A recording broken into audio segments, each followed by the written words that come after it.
तो बच्चों let's see this question is option given है। क्वेश्चन है assertion snow is better insulator than ice और रीजन है snow contains air packet and air is good insulator of heat.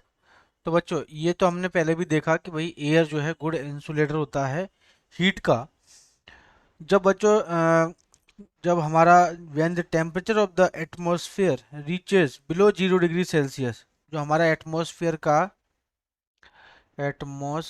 का जो temperature है ये बिलो 0 डिग्री सेल्सियस होता है बच्चों, बिलो 0 डिग्री सेल्सियस।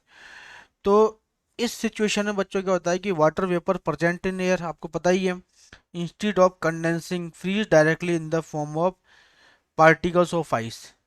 तो freeze freeze particles of ice, particle of ice, ice के छोटे छोटे जो टुकड़े होते हैं, वाटर वेपर प्रेजेंट होते हैं, आइस के जो छोटे छोटे टुकड़े वो प्रेजेंट होते हैं, है ना। जैसे टेम्परेचर कितना जाता है 0 डिग्री सेल्सियस से नीचे। तो इस सिचुएशन में मैनी पार्टिकल क्या करते हैं बच्चों, cotton like shape is called snow. इस तरह से क्या होता है, छोटे छोटे एक बूंदे जो इकट्ठी हो जाती है ना। तो इस बूंदों को क्या बोला जाता है, स्नो बोला जाता है। तो snow contains air packets in which convection currents can be formed. तो बच्चों ये क्या करता है, एक कन्वेक्शन करंट जो है वो प्रोवाइड करता है, वो जो कि किस फॉर्म में होता है, स्नो कंटेन्स एयर पैकेट, है ना। तो एयर पैकेट तो इसके अंदर बच्चों होते ही हैं। और दूसरी बात, जो convection current can not be form. तो इस सिचुएशन में कन्वेक्शन करंट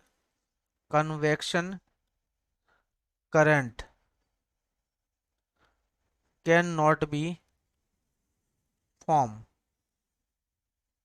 ठीक है। जब ये कन्वेक्शन करंट जब फॉर्म ही नहीं हो पाती, तो इस वजह से हम बोल सकते हैं कि जो हीट जो हमारे पास स्नो होती है, snow is a good heat insulator, है ना। और जो आइस होती है इसके अंदर तो आइस के अंदर तो एयर ही नहीं होती है, तो it is a bad conductor, है ना। तो सुनो क्या है, गुड हीट इंसुलेटर। सुनो क्या है बच्चों, सुनो होती है हमारे पास, सुनो गुड हीट इंसुलेटर। अब बच्चों आपको बताया कि सुनो के अंदर तो एयर ही प्रेजेंट नहीं होती, नो एयर, एयर प्रेजेंट नहीं होती। जब एयर प्रेजेंट नहीं होती तो इस सिचुएशन में ये it is a bad insulator की तरह बिहेव करता है। कैसा, बैड इंसुलेटर। तो हमारे पास क्या बच्चों, असर्शन भी करेक्ट है और रीजन भी करेक्ट है। तो option number A is answer. Best of luck.